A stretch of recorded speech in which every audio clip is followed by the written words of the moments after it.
Number one, what I do in my book is I perform a criminal investigation of Lyndon Johnson. And while the Warren Commission performed a criminal investigation of Lee Harvey Oswald and determined him to be a murderer without a motive, if you take all of these other possible parties who could have killed the president and combined all their motives together, they wouldn't have as many as Lyndon Johnson himself. He had personal motives, he had economic motives, he had political motives.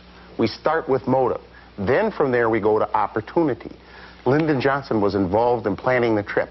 After we go to opportunity and you look at the Texas connection, which is what my book is about, everything that was involved in this assassination, pre and post, Lyndon Johnson was involved in.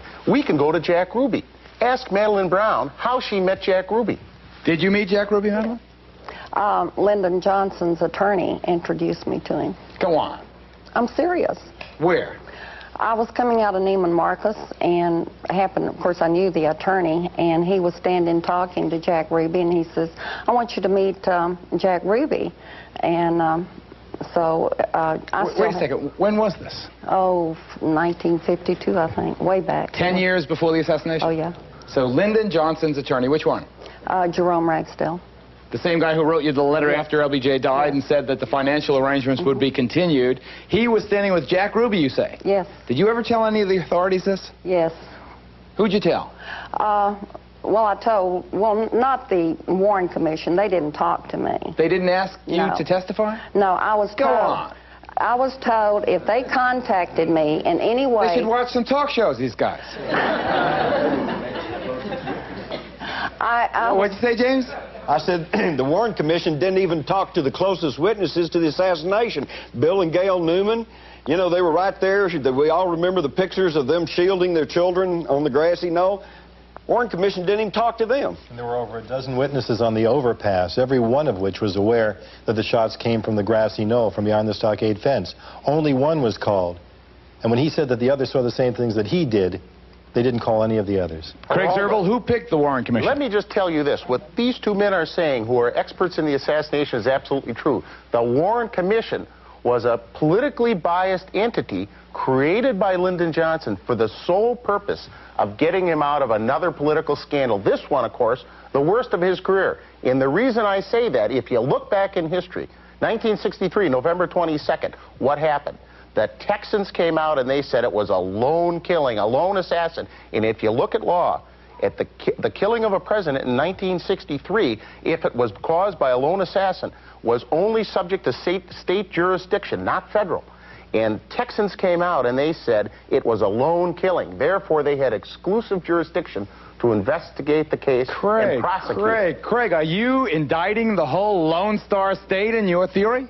I don't have to, Geraldo, and the reason for that is, if you look at history, and no one is going to deny it on this panel, on the evening of the assassination, the truth of the matter is Lyndon Johnson called people in Dallas, including the Dallas district attorney, and told him to charge Lee Harvey Oswald with being a lone assassin, regardless of whether anything else he could prove. Do you allege that LBJ himself called together a group of co-conspirators and said to them, I want this man dead, I want him to be killed in Dallas? Absolutely. Absolutely. And that he specifically ordered a murder? Absolutely. And in fact, if you go back and look at history, in 1961, Billy Saul Estes, who was one of the people involved with the scandal involving Johnson, has testified that Johnson ordered the killing of an agricultural agent down in Texas. That was when he was vice president. An interesting point that Robert brings up when he discusses his theory involving a secret team is that what you state in your book is that the way we can determine the people who are involved in a secret team is by looking at who got the best jobs afterwards, and that's on page 439 of your book. Who in the world got the best job after the assassination? Lyndon Baines Johnson. Geraldo, if I may interject for a moment, you said who put the Warren Commission together. The answer is Lyndon Johnson. He appointed them. He asked Earl Warren to head the President's Commission. Warren said no, he didn't want to do it. He was basically drafted by Johnson and told that he had to do it. It was a matter of national security, that if the truth were known about this, that it could lead to World War III. The phony evidence planted against Lee Harvey Oswald that he was working for Fidel Castro, had that been made known to the public and had they believed it, Johnson would have no alternative. He would have had to invade Cuba. Had he done that and Castro survived and asked for help from Khrushchev, after the Cuban Missile Crisis, could not back down a second time. This was the excuse. This was the cover. And this is how they were brought in. You mentioned about the making of the commission and who assigned them. Lyndon Johnson had made the statement that one of those Warren Commission members, someone who we all know named Gerald Ford, could not chew gum and urinate at the same time. I think that's a very accurate statement. But if he honestly felt that way about Gerald Ford, why did he name him to this most important of commissions? And worse than that, President Kennedy, after the Bay of Pigs, fired Allen Dulles as director of the Central Intelligence Agency. Dulles hated Kennedy. His whole career was ruined by Kennedy, and he got to be named one of the 7 Warren Commission members. He certainly had an axe to grind. The late Madeleine Brown gained a unique insight into Johnson's role in Kennedy's assassination. She first met LBJ in 1948 at the Adolphus Hotel in downtown Dallas, when he was celebrating his election to the Senate following the infamous Box 13 scandal. I went, I was very young, and it was wonderful. Our relationship developed immediately. Lyndon gave another campaign party in Austin. It was 3 weeks after I met him at the Adolphus, and it was scheduled at the Driscoll Hotel. And, oh, it was so great to see him. I mean, for 3 weeks I had thought about him and how wonderful it was. We were dancing that night, and he says, I'll see you upstairs. And he put a key in my hand. I still have that key. It was exciting. I felt naughty, but I felt good. I fell deeply in love with him. Yes, I did. I was just the other woman in his life, and my emotions are still the same for him as they were when I met him as a very young girl. But I'll always love him.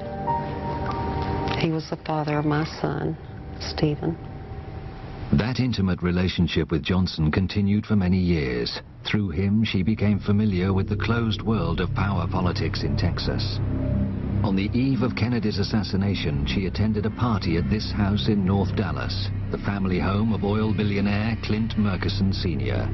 There was an extraordinary guest list that night. We had H.O. Hunt, Murchison, Lyndon Johnson made an appearance. We had Hoover, we had Richard Nixon. They were the most influential people there. But I was under the impression that since Jagger Hoover was there, that it was to honor Hoover rather than anything else. When Lyndon came in, no one was expecting him. So when Lyndon arrived at Clint Murchison's, they all went into a conference room, and you could just feel the atmosphere. And when Lyndon came out, I was, of course, happy to see him. I did not know that he was going to be there. And he whispered in my ear at that time, "Those blank-de-blank Kennedys will never embarrass me again. That's no threat, that's a promise." So he departed. The party rapidly broke up after Lyndon departed. A seamstress and companion, May Newman, provides confirmation that this party took place at the Murchison family home on the eve of the assassination. She lived and worked in another Murchison house in Dallas for Virginia, Clint Sr.'s second wife. She speaks here for the first time. I started working for Virginia Murchison in 1962 until her death in 1997, approximately 36 years. I remember well the night before the assassination. I worked with a man called Jewel Pfeiffer, black man, which was Virginia Murchison's chauffeur. He got a call from her stepson, John, at the big house. They were having a big party for a very special guest that was coming from Washington to go to the party by the name of Bulldog, which I found out later was J. Edgar Hoover. And he said he was very excited about doing this, going on this trip out to the airport. to take this special guest to a very special party, big party. And I asked him when he came back if he got a good tip. And he said no, and he was very, very upset. He had to go back that night to take J. Edgar Hoover to the airport to go back to Washington. And he still didn't get a tip. Further verification of Hoover's presence in Dallas on the eve of the assassination came from a friend of May's who worked at the Murchison family home. Beulah May Holman, she was the cook at John and Lupe's house, and she wanted me to go help her that night, which I didn't, but I knew she told me she was cooking quail, and I wanted the recipe, so she gave it to me. She said it was a very important guest by the name of J. Edgar Hoover that was coming, and I should go out and help her so I could get to meet him. If it was a film star, I probably would have gone, but I didn't know who he was. No, not at that time. Early the next morning, only a few hours before the assassination, Madeleine received a phone call from Johnson, who was back in Fort Worth with Kennedy. Lyndon called me from the Texas hotel, and he was still irate. I said, Lyndon, about last night, and he went to cursing. He used foul language all the time, and he said, those Kennedys, he repeated, they will never embarrass me again. That's no threat, that's a promise. And I'd like the entire world to know how I personally feel is the fact Lyndon Johnson knew about the assassination and was a part of it. Yes. J. Edgar Hoover on 2192. Are you familiar with this proposed group that they're trying to put together on this study of your report? No, I haven't heard of that. I've seen the reports on the Senate investigating committee that they've been talking about. I want to get by just with your filing your report. It'd be very, very bad to have a rash of investigations. Well, the only way we can stop them is probably to appoint a high level one to evaluate your report. Yeah. And to put somebody that's pretty good on it from that I can select and tell the House and Senate not to go ahead with the investigation. Yeah. There's a photograph that I published in Texas in the Morning, and the White House photographer told, you can see that Lyndon lost composure at the time. Bobby hits a post, and he has something in his hand, and Lyndon is real shocked. And the photographer said that Robert Kennedy said to him, why did you have my brother killed? Our president was as a gentleman and a human being. This man is not. Yeah. He's mean, bitter, a vicious animal in many ways. I think he's got this other side of him in his relationship with human beings, which make it very difficult unless you want to kiss his behind all the time. He's able to eat people up. But I understand that, he sends all kinds of reports over to you about me and about the Department of Justice. Not any that I've seen. What are you talking about? Well, I just understand that he's about me planning and plotting things. But he hadn't sent me any report on you or on the department. Anytime.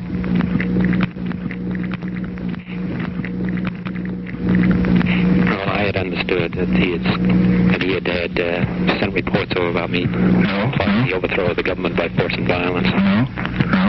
Leading a coup. No, that's an error. He never has said that or indicated or given any indication of it. As I say, we'll all get through. Okay. Yeah. I'll talk to you in a day or two. Bye. He did have a back channel. He read them, I think, to make him feel a little more comfortable with what he thought were his enemies. Have a little more information on his enemies. They would be hand-carried to a male assistant, and the president would read them in the presence of that man and hand them back to that man. Dallas was to become forever linked with the murder of the president. But the rich and powerful men who had met in secret the night before had everything to gain from his death. LBJ was fearful of a long prison sentence, J. Edgar Hoover of losing his job, and the oil men of losing millions of dollars. When the shots rang out on Elm Street the next day, those problems were solved. The shock of Kennedy's assassination and its brutality reverberated around the world, but not everyone was grieving. The mood in the Murchison family home was very joyous and happy for a whole week after, like champagne and caviar flew every day of the week. But I was the only one in that household at the time that felt any grief for his assassination. After the president's murder, Hoover had absolute control of the cover-up. All the physical evidence relating to the crime was swiftly removed to Washington. I had a request, and I have it here, where Mr. Wade requested, said, I request that you turn all of the evidence obtained in the investigation of Lee Oswald's assassination of the president over to the FBI for mailing to Washington. We're turning all of our physical evidence over to the FBI. This was on the direct orders of the head of the FBI, J. Edgar Hoover. From the beginning, Oswald was promoted as the lone nut assassin, but in LBJ's home state, tongues were wagging. I met Lyndon on New Year's Eve at the Driscoll Hotel in Austin, and the people in Dallas, I mean, everyone was talking about Lyndon Johnson was the cause of the assassination, and it made my heart very heavy. I just couldn't believe that he could be a part of something so bad. So I confronted Lyndon. I said, Lyndon, you've got to tell me, were you part of the assassination? And of course he had a high temper fit, hit the wall, and he was very irate and angry. And he said, no, I was not, but the oil people, or he called them the fat cats of Texas that I knew, and the intelligence was the cause of the assassination. I am sure Lyndon did not make the plans per se, but he had the key people that he could call to actually do it. If the head of the FBI and the head of the Secret Service and key lieutenants of those two figures are involved in covering up, plus the President of the United States and all his cronies, you don't need a massive conspiracy to get away with this. After the assassination, Cliff Carter, Johnson's aide, made repeated calls from the White House to the district attorney in Dallas, Henry Wade. He was instructed to look no further than Oswald for the guilty man. There was no conspiracy. A similar call was made to the Attorney General of Texas, Wagner Carr. Then we have Lyndon Johnson himself calling the chief of homicide, Will Fritz, who's really doing the dirt work as far as interrogating Oswald and trying to get to the bottom of this case. He calls him and tells him, you have your man. You have your man. Let it go at that.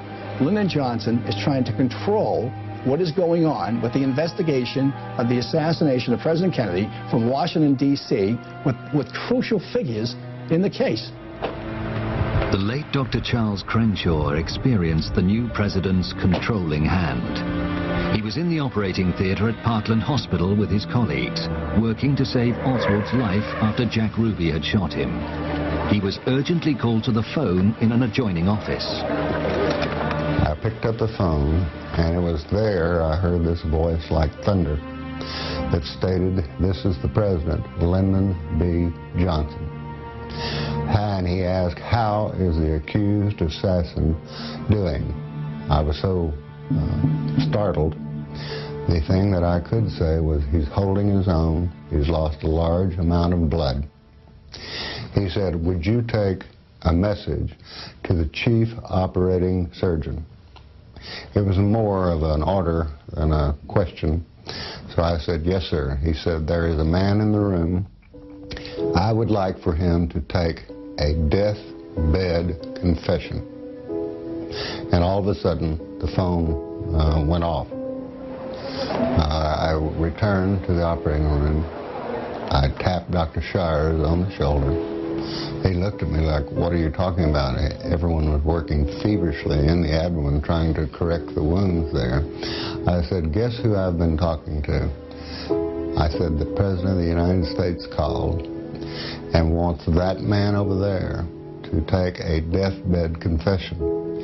And Shires looked at me like I was crazy, and we both realized that there was no way Lee Harvey Oswald, had he survived, would have been able to give any testimony until 2 or 3 days after the procedure. But still in all, the President had called, and I did relay the message. When Dr. Crenshaw published his story in 1992, he suffered an avalanche of criticism. It was argued that Johnson made no such call. Crenshaw's critics were proved wrong by a former chief switchboard operator at Parkland Hospital, Phyllis Bartlett. The call came in and said, hold the line for the President. And for a second, I couldn't, you know, I was still thinking Kennedy, and I was kind of taken back for a minute, and then in a few seconds, it was just a matter of a second, he came on in a loud voice. He said, this is Lyndon Johnson, connect me to the accused assassin's doctor. It sounded the same as it had been on newscasts when I would hear him speak. I knew I had put a call to the operating room, so I contacted Dr. Crenshaw, and I told him, I said that I knew he did get the call, and that I was sorry that the people had, in the newspaper and on the TVs, had tried to discredit him. And that was when I spoke out. From the moment he became president, Johnson had authority over every aspect of the cover-up of Kennedy's murder. He was unassailable. Johnson has the power to contain the investigation, both nationally and locally, on the ground in Texas. More so than if it had happened, let's say, in Oregon or Wisconsin. Texas. He's got the power to give the CIA what it wants as president, as opposed to Kennedy, who they feared. He's got the power to take the National Security Action Memorandum that Kennedy had signed in November 1963, tear it up, reverse it, and create a war where 3 million soldiers wound up going to Vietnam instead of 16,000 being brought home by JFK. He can make J. Edgar Hoover director of the FBI for life. He's the man in the middle. The only person that can answer all of the questions of who's at risk, who's going to gain the most, who wins in this deal, there's only one answer to that question, and that's Lyndon Johnson. And his ticket out was Elm Street.